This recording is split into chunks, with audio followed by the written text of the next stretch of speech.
So when we are creating learning environments for the children that we work with, what are some key things that we need to keep in mind? First, we want to keep in mind that we want to create safe space for those children. So we all have an idea of what safe space is, but I think words that come to mind are positivity, praise, feeling that they have room as people in that space to express themselves, that their voice is being heard and valued. So that's one thing that we always want to do, is make sure that we're constantly and consistently building safe space. So some ways that we do that are through physical safe space and also emotional safe space, and making sure that we're taking care to build both physical safe space and emotional safe space. So when I say physical safe space, some key practices that come to mind are saying the child's name, making sure that you know every single child's name in your camp or in your bunk, and that you call them by their names, that you greet them when they come in the door by their names, making sure that you yourself are a positive presence in the space. So when the child comes in, always greeting them with a smile, with a warm hug if that feels appropriate, always calling them by name, making sure that as often as possible we're including the whole group. So a popular shape that you'll see in the Lit Camp curriculum is the circle. So oftentimes we'll have children sitting in circles, we'll have children standing in circles, playing games in circles, because when you're in a circle you can see everyone and everyone can see you. So those are some key practices when it comes to creating physical safe space. Now, emotional safe space is also similar. We want to make sure that we're being positive, that that energy is going out into the space so that children are reflecting that back to you.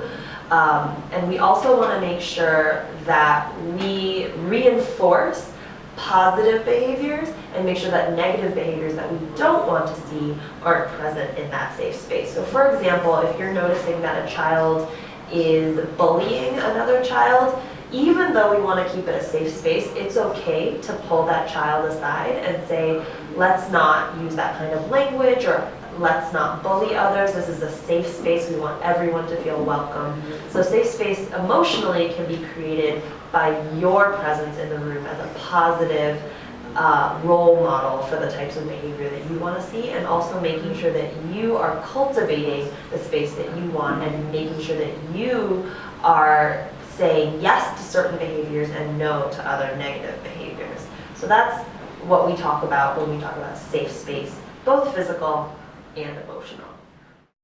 Another key practice when we talk about safe space and when we talk about creating the environment around Lit Camp is praise and affirmation. So when we say praise and affirmation, they're very similar, but they have different purposes. So when we affirm someone, we say, yes, that was correct, good job. When we praise someone, we're being very specific, we're going a little deeper and really pulling out positive behaviors that we've noticed in that person and saying, yes, let's keep doing that. So an example of an affirmation would be if a child immediately begins writing when you have set out a writing activity. You can say a real quick affirmation, say, Susie, great job, I loved how you started writing right away, and then keep moving on with your lesson. That way you are affirming positive behavior, and you're also letting other campers know the type of behavior that you want to see in the room. And when we say praise, you'll notice that at the end of every lesson you have a praise circle. And that's a really important piece of the day. That's when the campers gather around and you notice something positive that they have been doing throughout the day. Really dig in deep, really dig in specifically. So for example, you can say, Bobby, I loved how you all day were really on task. You were so engaged, you were so excited. That makes me feel really happy as your counselor, as your leader, because that lets me know that you're having a really great time and that you're learning, and that's what's important here at camp. So great job. So you can notice that it's a little bit more specific, a little bit deeper, but it's still contributing to creating that overall positive culture and positive learning environment that we want the children to be growing and flourishing in. A couple ways that you can give praise and affirmation too are through little celebrations like the shooting star. So that's when you go like this, shh, as if you're shooting stars to a camper, and that camper can take the stars in, and the other camper should join you as well in giving shooting stars. Other things you can do are the marshmallow. So you can say, great job, marshmallows, and you can give some marshmallows to the camper, and that camper can eat the marshmallows, and the other campers can give him or her marshmallows as well. Another great one is kiss your brain. So you kiss your brain like that. You say, oh, great answer, kiss your brain. And everyone kisses their brain, which is really, really fun. And there are many, many different variations, and you as the leader should feel free to make some of your own or have the campers even contribute and make some of their own. Just remember that there's always a giving of that celebration and a receiving of that celebration. Another best practice when you're engaging the kids in Lit Camp is to use open-ended questions. So what that means is an open-ended question would not have just a yes or no answer, but would encourage the campers to make connections to the material that they're learning, either personally or to other texts that they've read or to something that they've experienced in the world. So an example of an open-ended question versus a closed-ended question would be, what was the main character's name in the book?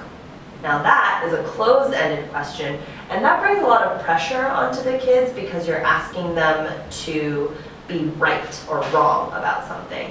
And while it's important to be taking in what they're learning, to be paying attention to what they're learning, we really want to use this time at the camp for the children to make connections again to what they're learning and to feel that they're interested in what they're learning, because only when you're interested in what you're learning do you want to keep learning about it. So if we start at the beginning and we say, a question that I want to ask you is, what was your favorite part of the book? Now that is really a great open-ended question, because all of a sudden the campers are going to be thinking about the plot of the story, all of the theme of the story, the characters in the story, all of those important things, but they're going to be connecting to that material in a way that's going to have them wanting to keep learning about it. So let's say I asked them, what was your favorite part of the book? Then they would be able to pull out a part that they really love, that they connected to. And by doing that, they're going to want to keep connecting to that material, to keep reading, to keep learning. And that's what we want to cultivate at our Lit Camp, is a really positive, joyful learning environment. And using open-ended questions is a great way to do that.